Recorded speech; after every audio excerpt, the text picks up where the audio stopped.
We would like to say a few words to the person who is with Madeleine or has been with Madeleine.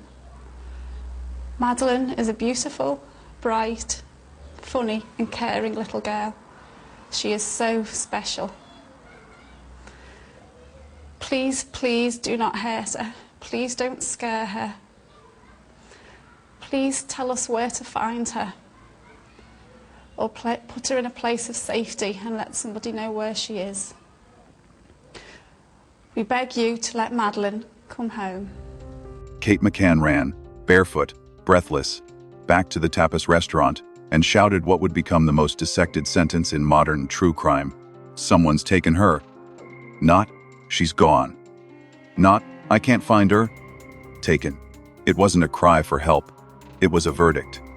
Just minutes earlier, she had left her table to check on her children, asleep in apartment 5A, only 50 meters away. When she entered, she said the bedroom door was ajar, the window wide open, the curtain blowing, and McCann's bed empty. She didn't search the closets. She didn't open the bathroom door. She turned around and ran. 2 toddlers slept undisturbed. There was no sign of struggle, no forced entry, no sound. But Kate's words were immediate, confident, and final. From that moment, the case was never just about a missing child. It became a study of a mother's reaction. Why did she say someone took her before anyone saw evidence? Why didn't she cry? Why was she so certain, so fast? It's not just what is said that matters. It's when it's said, and how. And Kate McCann's first words still echo louder than anything the investigation ever proved. 3 days after her daughter vanished, Kate McCann stepped in front of the cameras. Pale, still, holding her daughter's soft toy so tight the fabric curled in her fists. She looked straight into the lens and said, "Please don't hurt her. Please don't hurt our little girl." It was quiet. No sobbing, no breaking voice. Just the words one by one, delivered in a tone that didn't rise or fall. It was the first time most of the public had seen her, and it would be the last time many saw her the same way again. The plea was played on every news channel across Europe that night. Anchors called it heartbreaking. Reporters described it as brave. But for the people watching, truly watching, something didn't sit right. It was the stillness, the way she barely blinked, the grip on the soft toy that never loosened, the way her shoulders didn't shake, the voice that sounded too controlled, too clean. She didn't cry. In her early interviews with Sky News and Portuguese television, Kate sat beside Jerry, her posture slightly folded, her eyes blank. Her exhaustion was clear. She looked like someone who hadn't slept, hadn't eaten. But she didn't unravel. Not on camera. Not once. Every word she spoke seemed weighed before leaving her lips. There were no mistakes, no rambling, no rushes of emotion. Just quiet sentences that ended in silence. She said McCann was loved, that they believed she was still alive, that they would not stop searching. It was everything a mother should say. But something in how she said it started to feel off to the audience. By May 5th, Kate's face was everywhere. Photos of her holding Cuddle Cat. Photos of her in sunglasses walking to the church. Photos of her in loose clothing, head lowered, lips tight. The press praised her restraint, her grace. Headlines in the UK described her as strong and composed under unimaginable pressure. Some outlets compared her to stoic public figures, to mothers who had turned grief into action. But while the media was still building her up, a different reaction was taking shape in living rooms, internet forums, and early comment sections. Viewers didn't feel what they thought they were supposed to feel. They leaned toward the screen, watching the clips again, uneasy. They noticed her hands didn't tremble, that her voice never cracked, that she kept speaking in the same low, flat cadence, no matter the question. It wasn't what she said that unsettled them, it was what was missing. Where were the tears, the emotion, the loss? Some defended her. Trauma is strange, they said. People freeze. People go numb, especially doctors, like Kate. She was trained to stay calm in emergencies. But others weren't convinced. They began to rewind the footage, frame by frame. They watched her eyes, the tightness of her jaw, the way she rubbed her thumb along the toy's ear. They said her sadness looked too quiet, too inward, too deliberate. And then there was the matter of her words. In one interview, she said McCann had asked the day before, "Why didn't you come when Sean and I were crying last night?" It was a devastating sentence, one that should have hit like a hammer. But it wasn't mentioned in any of the original police statements. It came later, on camera. And it changed the way some people heard everything else she said. That line was the kind of detail that stuck in people's heads, and they questioned its timing. Was it real? Or was it introduced to support the idea of an intruder returning? The online reaction grew. Quiet at first, then louder. "She's too calm. She's acting. No real mother would behave like that." The phrase repeated across forums, beneath news articles, between strangers. No real mother. It didn't matter that grief has no single form. It didn't matter that she may have been following professional advice to stay composed, to avoid appearing vulnerable to whoever might have taken her child. In the eyes of the public, she wasn't grieving the right way.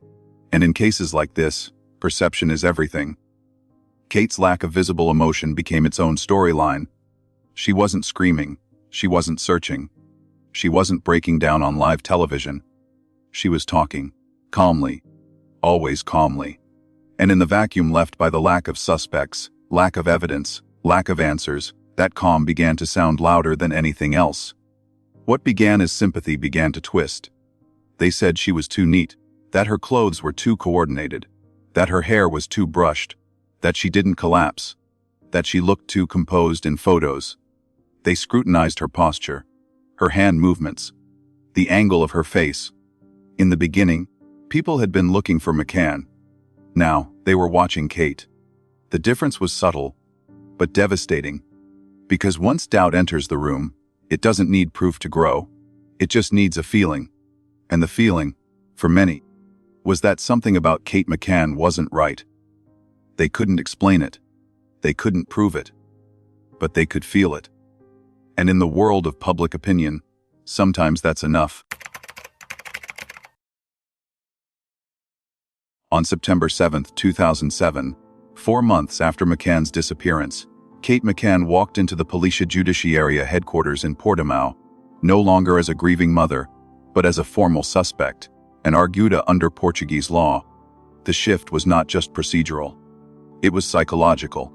What had started as a missing child investigation had slowly turned inward.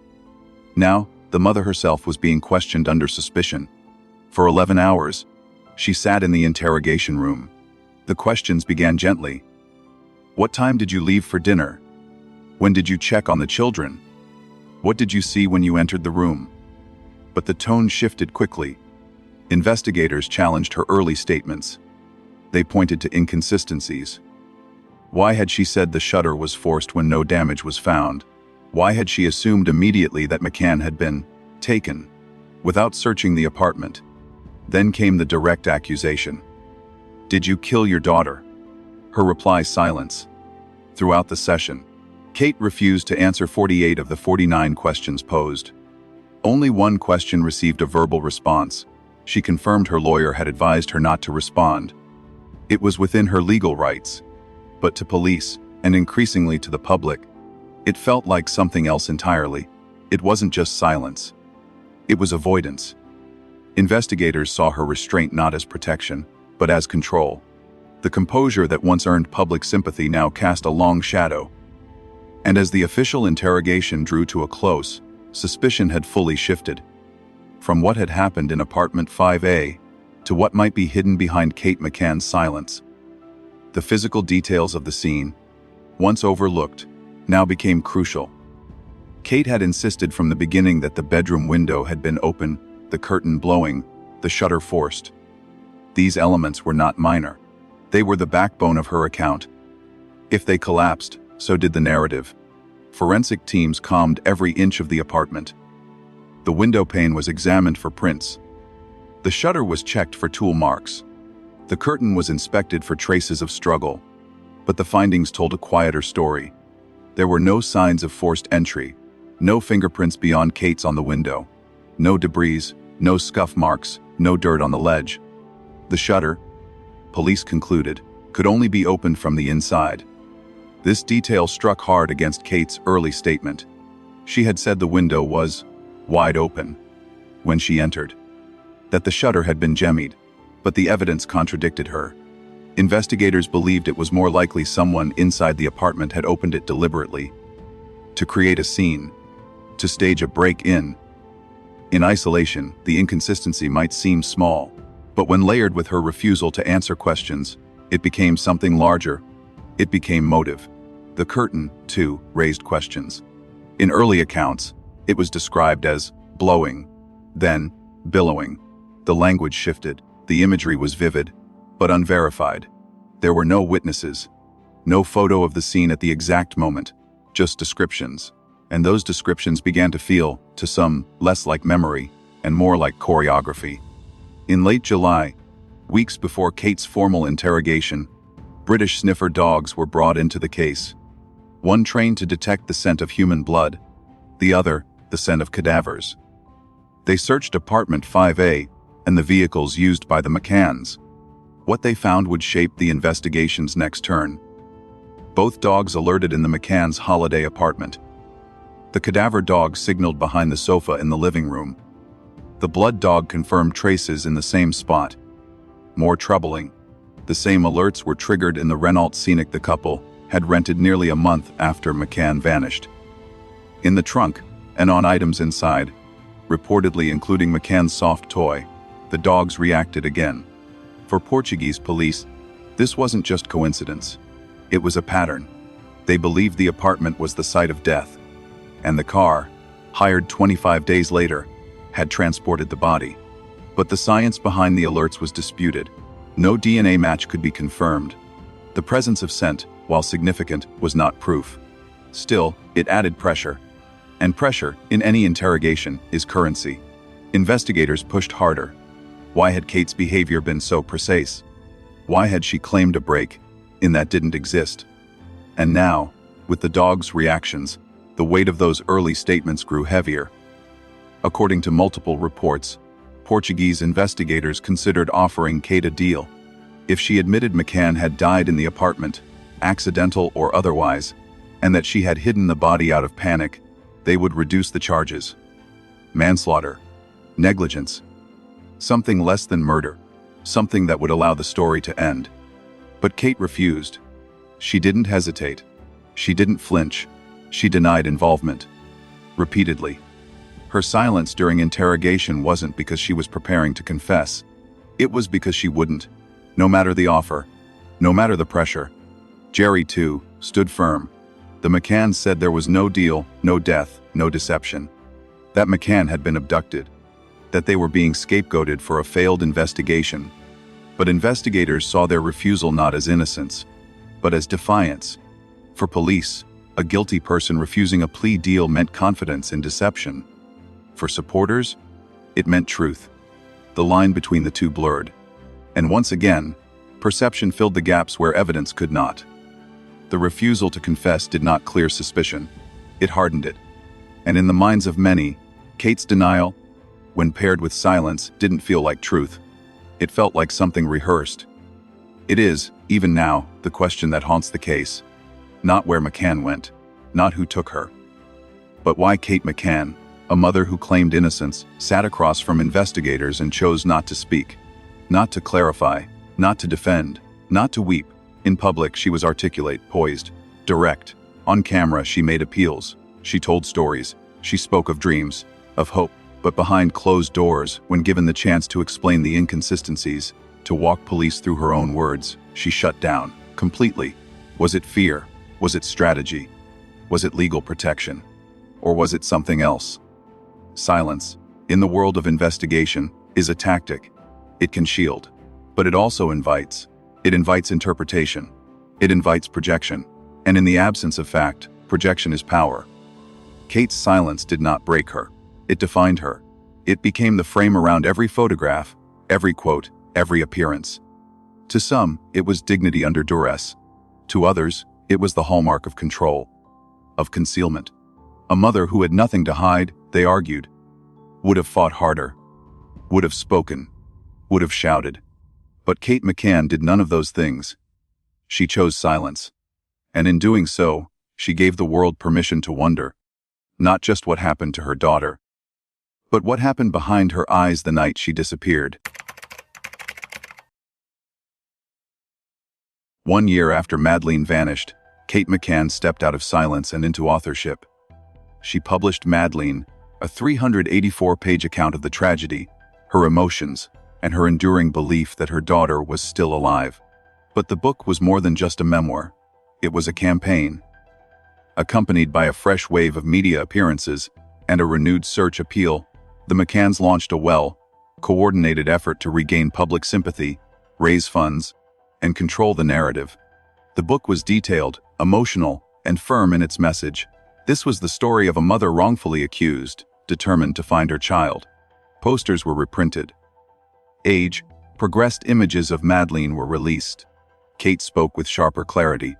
The image was no longer that of a broken mother. It was of a spokesperson, a fighter, a strategist. And that shift, for many, felt jarring. What some saw as strength, others saw as performance. The book brought her back into the spotlight, but it didn't bring consensus. Instead, it drew a line between those who believed this was her reclaiming power and those who saw it as rehearsed redemption. Kate had taken control of the message, but for critics, that was exactly the problem. In a widely circulated 2008 interview with The Sun, Kate McCann invoked a chilling name, Elizabeth Fritzl. Fritzl had been imprisoned for 24 years by her father, locked in a basement, presumed dead, and found alive.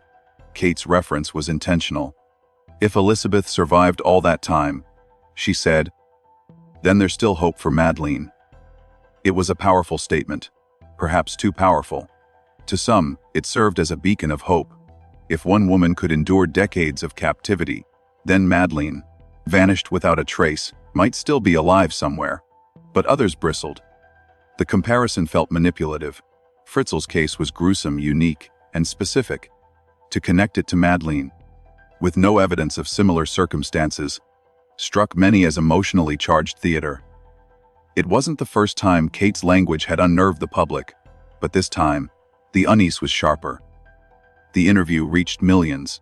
The quote became a headline, and behind every share and comment, the same question lingered: was this the voice of hope or strategy? Even supporters found the choice strange. It wasn't a lie, but it wasn't quite right either. And in a story so starved for truth, anything that sounded off became fuel for suspicion. That same year, Portuguese authorities officially lifted Kate and Jerry McCann's orgulho status. Legally, they were no longer suspects. The case was shelved. There was no evidence, no body, no DNA, no confession.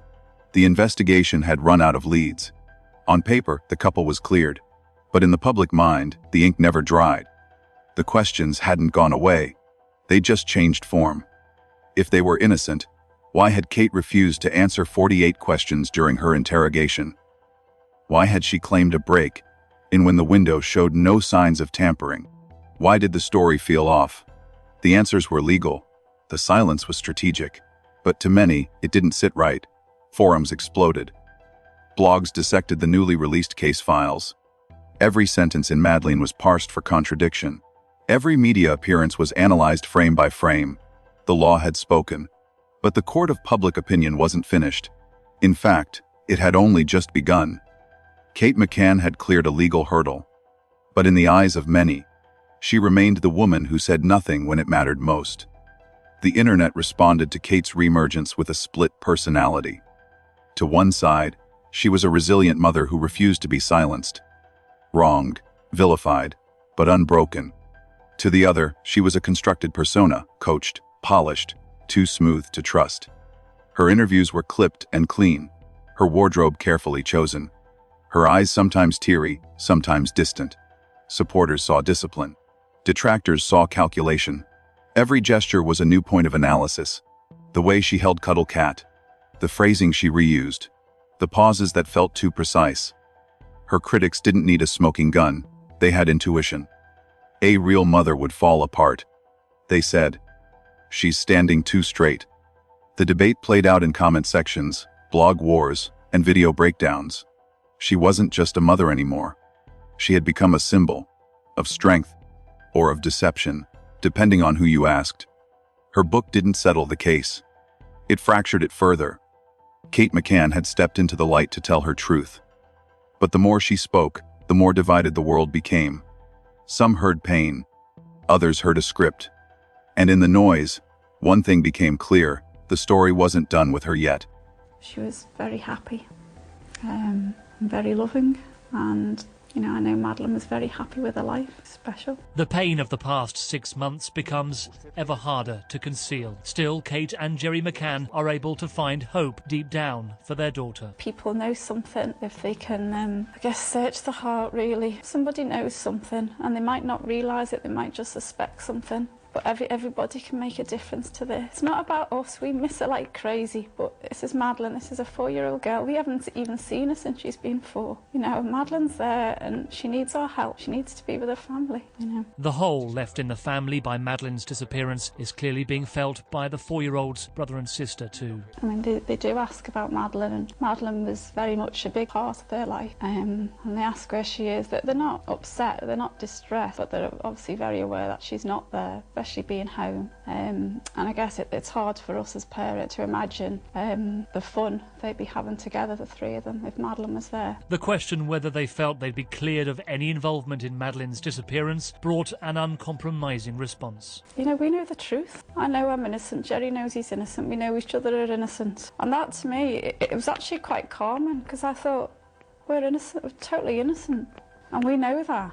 And I think as well that you've got to remember it was over 4 months since Madeleine disappeared, and nothing that's happened to us in this time to upsetting us the way we felt when we discovered Madeleine missing. On allegations the couple had sedated their children the night Madeleine disappeared, Kate McCann refused to be drawn. I'm not even going to answer that question, I'm afraid. It's ludicrous, and these sort of questions and the publishing of them are nonsense, and we shouldn't be giving them the time of day. There is absolutely no suggestion that Madeleine or children were drugged, and outrage. I feel... In May 2009, 2 years after her daughter vanished, Kate McCann made her first televised appearance in the United States. The stage was Oprah Winfrey's. It was not just another interview. It was the most watched talk show in America, and for many, the emotional court of global opinion. Kate arrived with Jerry, quiet but poised, prepared for an audience who had never seen her beyond newsreels and headlines. She spoke gently, deliberately, recounting the guilt that gnawed at her daily. "I feel responsible," she said. "I left her." Her voice never rose. Her hands rarely moved. And when Oprah pressed her, asked what it felt like to be at the center of the world's grief, Kate didn't cry. She looked down, blinked slowly. It was a moment heavy with contradiction, a mother describing emotional devastation, but doing so without any visible collapse. To American audiences accustomed to breakdowns on daytime television, it felt distant, too controlled. Oprah gave her space. She didn't push. But the silence between questions was telling. Kate's pain was there, at least in words. But was it enough? And once again, as with every time Kate spoke, people were less divided over what she said than over how she said it. The most haunting moment of the Oprah broadcast came when producers revealed a digitally aged image of Madeleine, what she might look like at 6 years old. The picture showed a healthy, bright-eyed girl with wavy hair and a soft smile. Kate stared at it, motionless, her jaw clenched, her eyes widened, but only slightly. No tears, no audible gasp, just a long, silent stare. Jerry reached for her hand and Kate nodded slowly, almost mechanically. The camera lingered. Oprah said nothing. The room went quiet. Viewers felt the pause hang in the air like a held breath. It was meant to be the emotional peak of the interview, the moment when reality and hope collided. But again, something didn't land. Kate's reaction was subtle, too subtle for some. In true crime forums, screenshots of her expression circulated almost immediately. "Look at her eyes," some wrote. "She looks like she's seen a ghost." Others said the opposite. "She looks rehearsed." That's not grief. That's calculation. The image of the child wasn't what sparked emotion. It was Kate's lack of it that did. For a moment, time froze. And in that stillness, suspicion crept back in. To deepen the broadcast's impact, Oprah's team invited a non-verbal communication expert to analyze Kate's body language during the interview. The expert noted several key features. Kate's voice remained low and steady throughout, even when discussing deeply painful memories. Her gaze often drifted, not into the camera, but off-center, unfocused. Her hands stayed folded in her lap, barely moving. The expert interpreted these behaviors as signs of suppression, someone deliberately controlling their emotions to avoid a breakdown. "This is not a woman devoid of emotion," he said. "It's a woman containing it." Yet other analysts weren't so sure. They noted a lack of micro-expressions, those involuntary flashes of emotion most people can't suppress. They pointed out the consistency of her tone, the stiffness of her posture, the tightness of her lips. To them, it didn't suggest strength. It suggested a script. Kate was, once again, caught in a double bind, too calm to be believed, too composed to be pitied. And in the world of high-stakes interviews, where emotion is currency, she wasn't spending enough. Viewers didn't know whether to respect her discipline or mistrust her detachment. The contradictions of the Oprah appearance became the center of discussion for weeks. On one hand, some saw it as a portrait of frozen grief, an emotional paralysis brought on by trauma too deep to express. They said Kate's silence, her lack of tears, her stillness in the face of her daughter's image, were exactly what real trauma looks like, not dramatic, not cinematic, but numb. Others disagreed completely. They called it rehearsed, hollow, performative. "She's not grieving," one viewer wrote online. "She's auditioning." The debate wasn't about facts. It was about presentation. Kate's posture, her tone, the absence of a breakdown. Everything was interpreted through the lens of belief. If you trusted her, you saw restraint. If you didn't, you saw deception. The phrase, "frozen grief," became a kind of justification. But critics countered with a colder term, emotional opacity. They argued that real suffering has texture, unpredictability, moments of raw vulnerability. What they saw on Oprah, they claimed, was a woman who had learned what to say, and exactly how to say it. The question wasn't whether she was lying, it was whether she was feeling. Online, the reaction to Kate's Oprah appearance split down familiar lines. Supporters flooded comment sections with praise. "She's so strong. I can't believe she's held it together this long. She gives me hope." For them, Kate was the embodiment of endurance, a mother who had been vilified, blamed, dissected, and still carried on. But critics were louder and sharper. YouTube clips were slowed down, picked apart frame by frame. Reddit threads filled with screenshots of Kate's face during the age. Progression reveal. No emotion. Flat effect. Dead eyes. Her silence was interpreted as indifference. Her calm as calculation. Even her wardrobe, muted tones, soft makeup, was analyzed as part of a strategy. Some believed she was coached. Others said she didn't need coaching, that this was her natural state. Cold. Detached. Hidden. The Oprah interview, intended to humanize her, did the opposite for many. It gave viewers more footage to study, more moments to doubt, more reasons to choose a side. Kate McCann had crossed the ocean to tell her story, but in doing so, she gave America another lens to question it. By 2010, public attention toward the McCann case had dimmed, but not disappeared. What remained wasn't momentum, but murmurs. Small details, once overlooked, now resurfaced through leaks and private files. Among them was the issue of the curtain in the children's bedroom. In initial statements, Kate had described it, fluttering, when she entered. Later versions changed to blowing wildly, then billowing into the room. Each version slightly different. Why did the curtain matter? Because it implied an open window, and that window, central to the abduction theory, had no signs of tampering. Then came the mystery couple. One witness claimed to have seen a man and woman carrying a child in Praia da Luz the night Madeleine vanished. A potential lead, maybe, but descriptions were vague. The couple was never found. The sighting was never verified. And yet, years later, the McCanns referenced the same couple again, this time in interviews. Was it memory or narrative? Was the couple real? Or a detail picked up and folded into their account? These fragments weren't enough to move the case forward. But they were enough to keep people from letting it go. Because in the absence of hard evidence, all that remained was inconsistency. Throughout the case, one accusation has lingered in the background, never proven, never charged, but impossible to ignore. Sedation. The theory that Madeleine, and possibly her siblings, had been given sleeping medication to ensure a quiet night. Fueling this suspicion was Kate's profession. She was a medical doctor, specifically a GP. She had access. She had knowledge. In the original interviews, some statements suggested that the children were hard to wake, that they slept through the commotion, that they didn't stir even as police moved through the apartment. Supporters called it trauma-induced sleep. Critics called it unnatural. Portuguese police reportedly considered the possibility of accidental overdose early in the investigation, but found no direct evidence. Still, the idea stuck. Not just because of Kate's background, but because of behavior. She never denied sedation directly. When asked, her answers were deflective, technical, not emotional. She said they followed routine, that nothing unusual had been done. But that wasn't a no. And for many, especially online investigators and armchair analysts, the absence of a clear denial was treated as implication. No charges were filed. No proof was offered.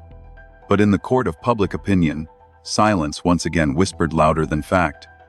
One of the most persistent physical controversies in the case is the Renault Scenic, the rental car the McCanns acquired 25 days after Madeleine's disappearance.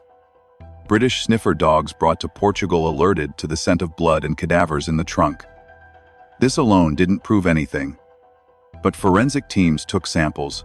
The initial lab reports indicated bodily fluid, consistent with a DNA profile that could not be excluded as Madeleine's. The phrasing was cautious. Not a match, not a denial, just inconclusive.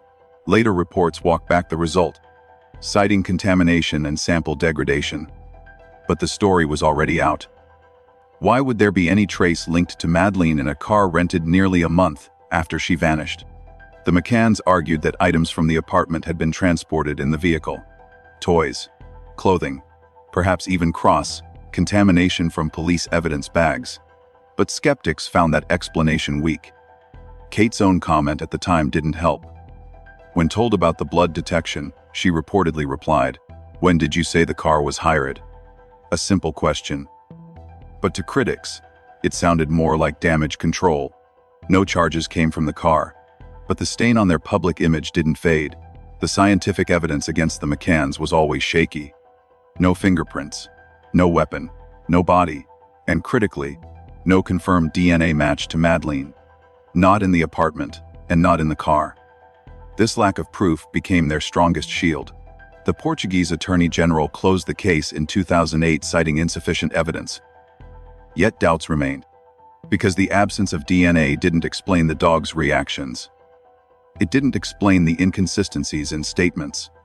It didn't explain why two trained canines had alerted independently to the same locations. Behind the sofa, inside the car, near Kate's clothing. When pressed in interviews, the McCanns downplayed the dogs, calling them unreliable. They pointed to cases where canine evidence had failed. But critics pointed to other cases where it hadn't. Once again, the facts were inconclusive, but the optics were damaging. A child goes missing. The mother refuses to answer key questions. The dogs react. The science walks it back. But the image stays. Years passed. The case went cold.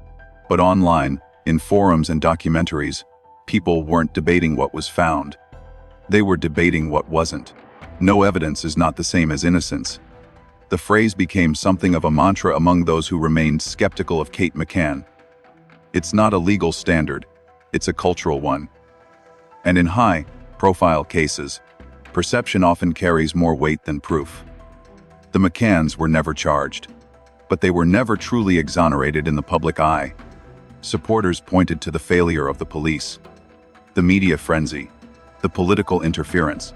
But detractors pointed to behavior, silence, precision, the refusal to answer 48 questions, the lack of visible grief, the contradictions about the window, the changing curtain descriptions, the car, the dogs. None of these elements were, in isolation, damning. But together, they painted a picture that felt incomplete. Too clean, too curated. Kate McCann, in her book and interviews, insisted she had nothing to hide. But hiding is not always a matter of fact. It's a matter of feeling. And many people felt something was missing. Something unsaid. Something just outside the reach of hard evidence, but too large to ignore. The trail was fading, but the questions were getting clearer. In 2017, as the 10-year anniversary of Madeleine's disappearance approached, Kate McCann stepped once again into the media spotlight. She appeared on BBC and Sky News, calmer, older, but no less resolute. Her words were careful, but not rehearsed. "I still buy her birthday presents," she said. "I still put up decorations. We still hope." The anchors leaned in. Cameras lingered. For some, it was a heartbreaking image. A mother clinging to memory, refusing to surrender to despair. For others, it felt too familiar. The soft, spoken voice, the unwavering message, the visible control, hope, had become a recurring theme, and Kate repeated it often. Hope keeps us going. But what that hope masked, or revealed, was open to interpretation. She didn't cry. She didn't smile. She simply recited what had become her refrain, "Madeleine is still out there." The interviews were emotionally loaded but visually restrained. She spoke of time passing, of questions unanswered, of grief suspended. Yet, after a decade, the rawness some expected had hardened into something else. Not closure, not breakdown, but composure. And for a case that thrived on what could not be explained, that composure still made many uncomfortable. During those interviews, Kate made a rare admission, one she had long avoided. She spoke of guilt. Not guilt of wrongdoing, but guilt of absence. "Of course I feel guilt," she said. "I left her. That will never go away." But she followed quickly. "We didn't do anything wrong. Not intentionally." The phrasing mattered. Not intentionally, a phrase of legal distance. An acknowledgement of consequence without assumption of blame. She said it quietly and once again, without tears. The words hung between empathy and defense. For some, it was the closest thing to vulnerability they'd seen. For others, it was a calculated balance. Guilt without confession. Regret without ownership. Kate's tone didn't shake. Her eyes didn't flinch. She sounded reflective, but measured. And that measure, after 10 years, still raised eyebrows. Supporters saw a woman who had lived under a microscope and survived. Critics saw someone too aware of the script. Her guilt was real. But was it emotional or performative? That one sentence, "not intentionally," echoed beyond the interview. It wasn't just an admission. It was a line drawn carefully in the sand between mother and myth. In a rare moment of informal candor, Kate appeared on LAD Bible, a platform not known for serious journalism. The setting was relaxed. The tone was conversational. It was meant to humanize, and for a brief moment, it did. She admitted what few expected to hear. "I've thought about giving up," she said. "Of letting go, but I can't." Her voice, usually composed, faltered slightly. It was not a breakdown, but a tremor. She spoke of exhaustion, of reliving the moment every night, of how the house still carries Madeleine's presence. Kate described the burden not just of loss, but of public perception. "People think they know what happened," she said. "They don't." The interview was short, but revealing. Not for what was said, but for what wasn't. Viewers were left wondering, did this more casual format show the real Kate, or just another controlled variation? For some, it was the first time she sounded like a mother in mourning. For others, it was more of the same, grief in quotation marks. A glimpse behind the curtain, but not enough to see what's truly there. Online, the 10-year anniversary reignited old fires. The BBC and LAD Bible clips circulated rapidly. Forums exploded. Comments ranged from compassion to condemnation.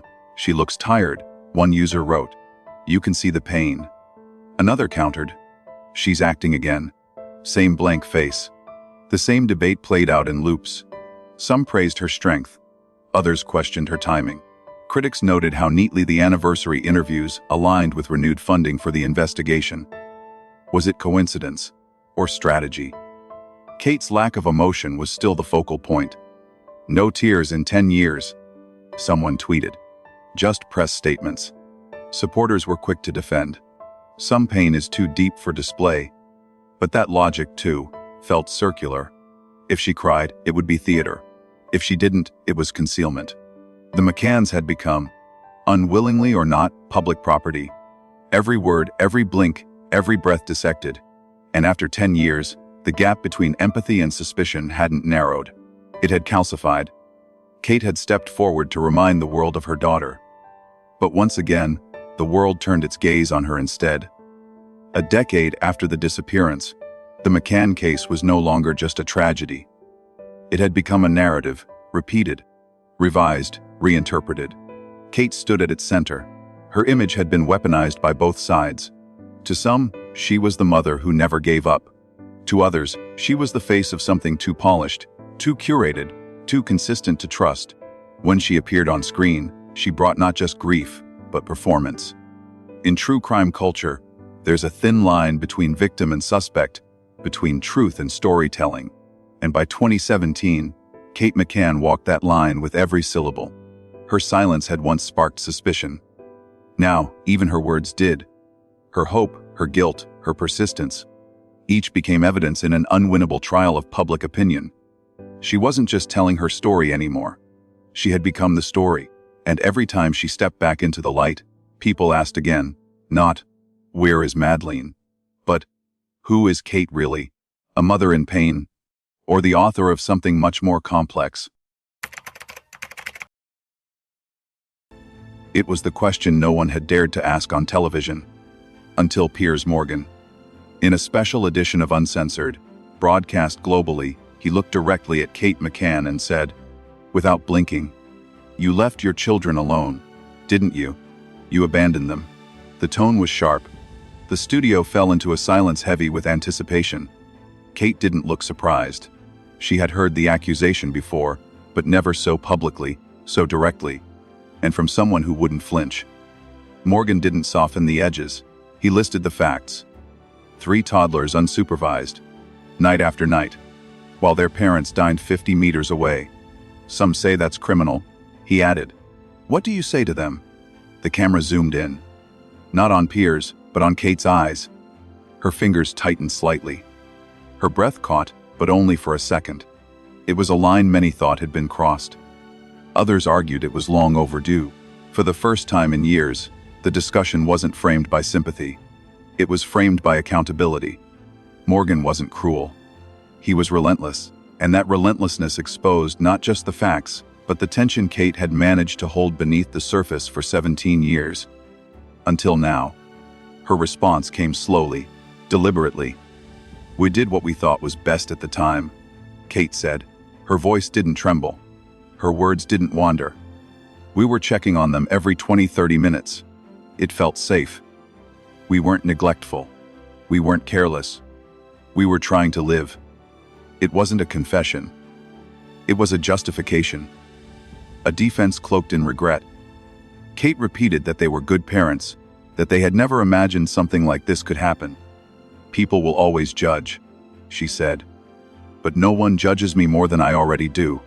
The sentence lingered, calculated for both truth and impact. Morgan nodded slightly, but didn't ease up. "Do you think Madeleine would still be here if you'd stayed home that night?" Again, a pause. Kate didn't cry. She didn't break. She simply said, "I ask myself that every day." The exchange was painful, but controlled. No emotional collapse. No flares of anger.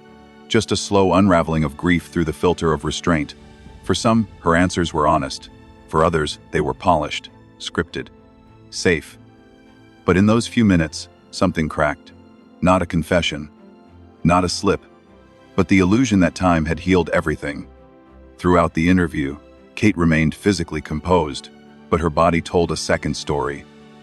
Experts who later reviewed the footage noted several subtle shifts, a tightness in the jaw, a soft downward glance when Morgan pressed hardest, her hands clasped tightly in her lap. When the word abandonment was used, she blinked faster than normal, one of the few involuntary responses during the segment.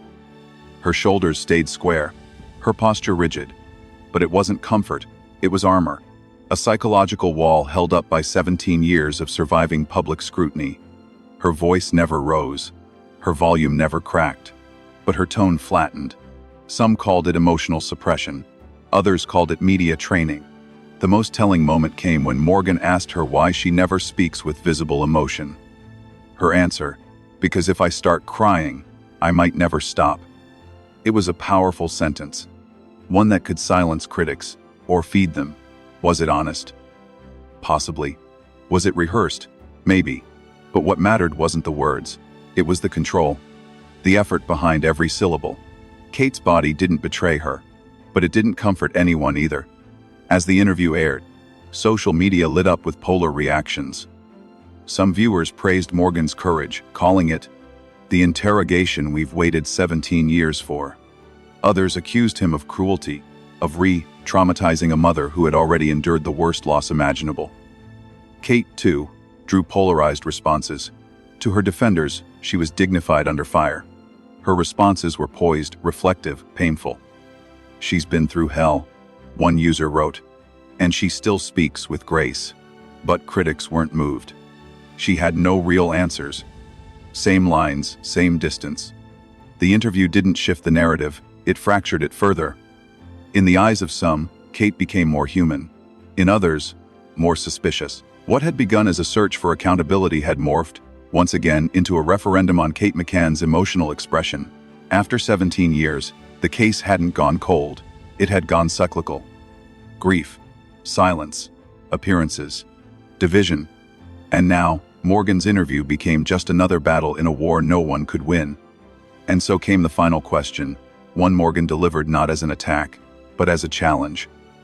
"When you look back," he said, "do you believe your reactions were those of a mother, or of someone trying to survive as a suspect?" The pause was long, longer than any before. Kate's eyes narrowed slightly. She exhaled. "I was a mother," she replied. "I am a mother. And everything I've done since that night has been for her." It was the most emotionally charged line of the night. It didn't answer the question. It reframed it. The distinction between instinct and image had blurred long ago. And Kate McCann, still standing. Was her restraint the mark of trauma, or of guilt? Was her composure her only defense, or her biggest tell?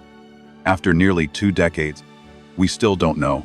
But one thing is certain, when the cameras stop and the lights go down, the only person left in that silence is her.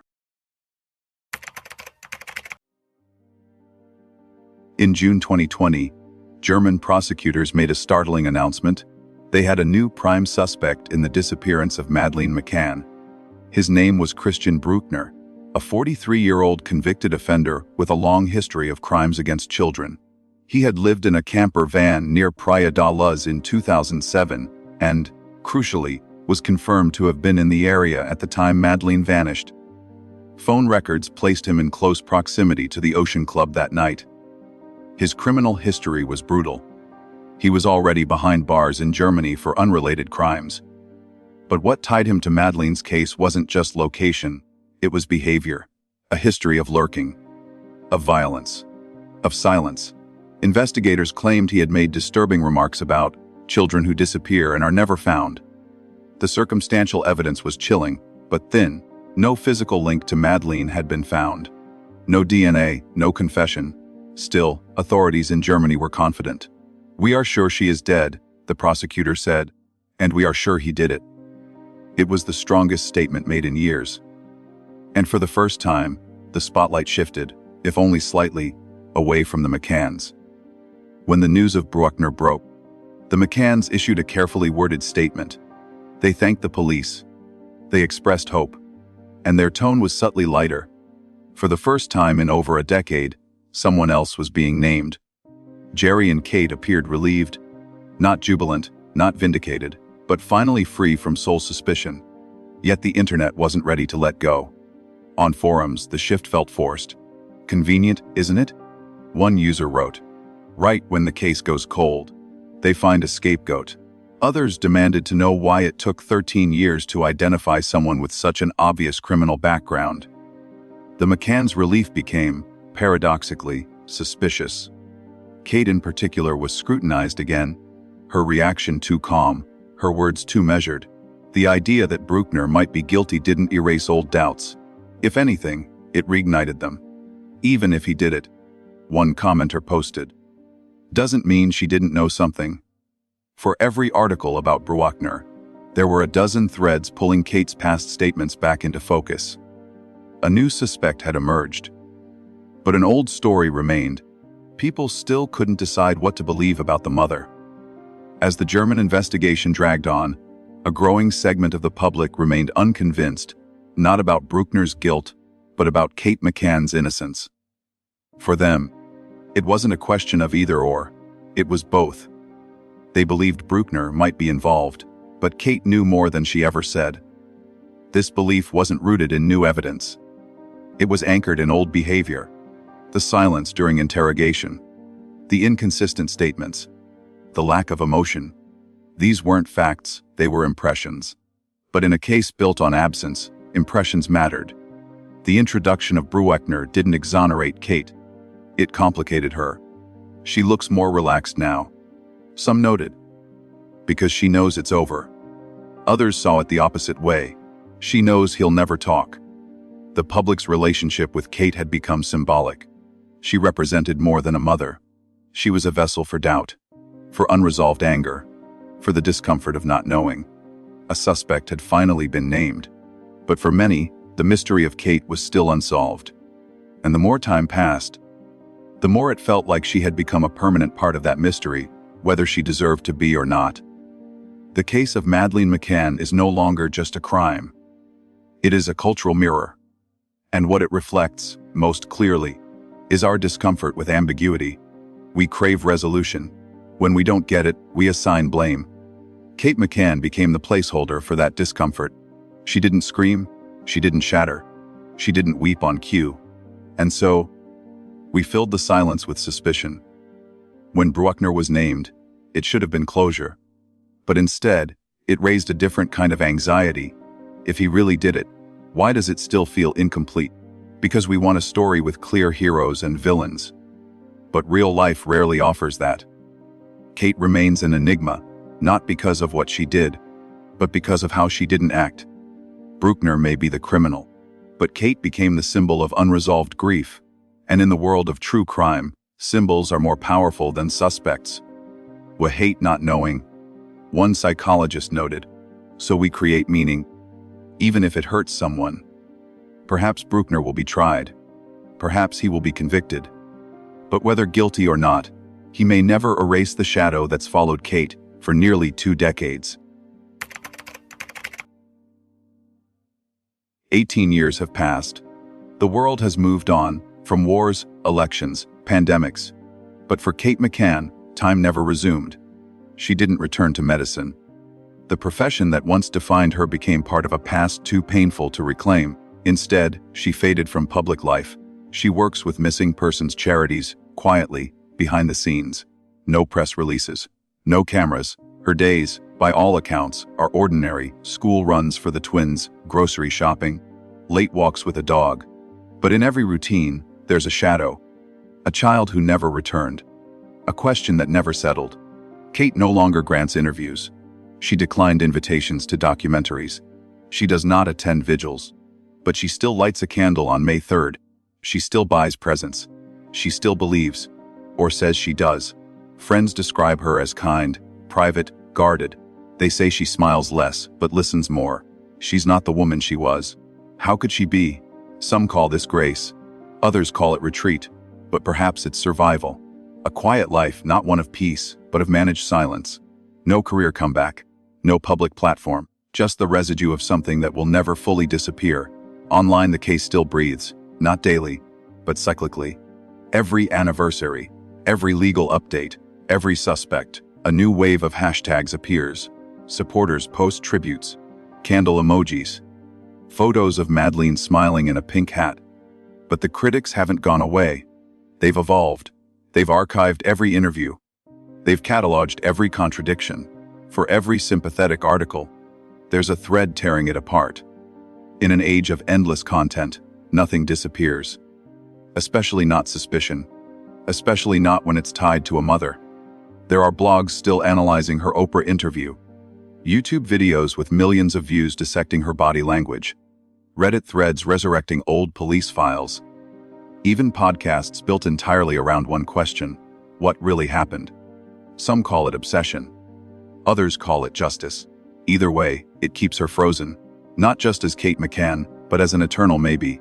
No longer accused, but never cleared. Not legally, emotionally, symbolically, publicly. And in the world of true crime, symbols endure far longer than facts. But beyond social media, one question remains: if she's innocent, why can't we forget her? Why doesn't the story end? It's not because of new evidence. There isn't any. It's not because of the police. They've moved on. It's something deeper. Psychological, cultural, a discomfort with her lack of breakdown. Her refusal to grieve the way we expect. In her silence, we projected meaning. In her control, we saw conspiracy. And in every appearance, too smooth, too careful, too consistent, we imagined rehearsal. Even if she told the truth, it didn't feel like truth. That's the paradox of public perception. She wasn't just judged by what she said, but by how she didn't say more. Some argue she was a victim twice, first of a crime, then of suspicion. Others say she constructed her image too carefully to trust. And so, the question circles endlessly: if you didn't do anything wrong, why does it still feel wrong? Why do people still hesitate to defend you? And if innocence doesn't bring peace, then what does?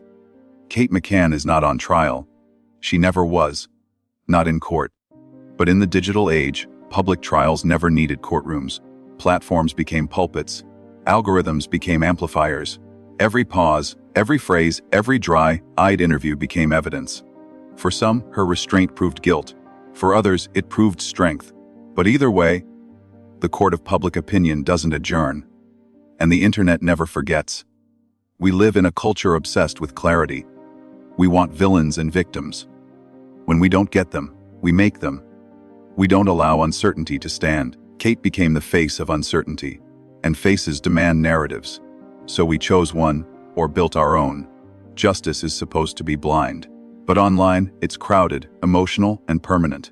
And for Kate McCann, that has meant an unending sentence, not of prison, but of projection. She lives with questions that no judge will ever ask. She answers to strangers she'll never meet. And though the case remains open, her place in the story has already been set. Not by facts, but by feeling. So now, 18 years later, we're left not with evidence, but with questions. If you were her, would you have stayed silent? If your child vanished and the world turned on you, would you still speak? Would you still hope? Would you still breathe? And if you were watching from the outside, if you had never lost a child, would you be able to tell the difference between self-control and guilt? Between trauma and theater? Between a victim and a suspect? And most haunting of all, if the truth does come out, if the impossible is finally proven, will you be ready to believe it? Or is the version of Kate McCann we've built already too familiar to let go?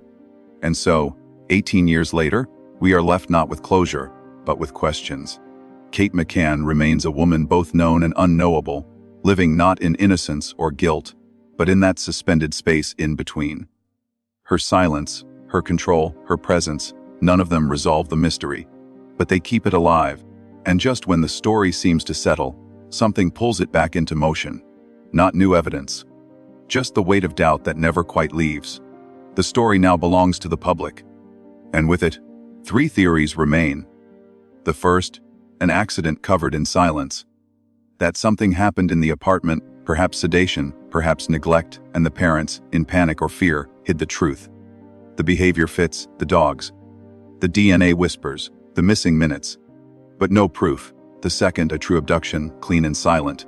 A predator slipping in and out unnoticed. There are witness accounts, timelines, possibilities, but no forced entry, no trace left behind. Nothing but a window and a story. The third, A staged disappearance, carefully constructed, meticulously managed. The words too precise. The grief too still. The narrative too rehearsed. It is the theory many believe, not because it's proven, but because it feels complete. Because it explains what emotion does not. And maybe that's what this case was always about. Not facts, but feeling. Not guilt or innocence, but how we interpret silence, restraint, and pain.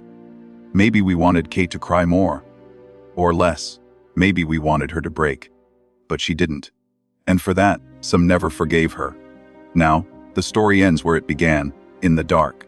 And the light, if it ever comes, will not bring comfort. Only clarity. So we ask you, if you were her, would you have spoken sooner? If you were the one who lost a child, would your face look different? And if one day the truth is revealed, will you be ready to believe it? Because some truths don't scream. They sit quietly and wait.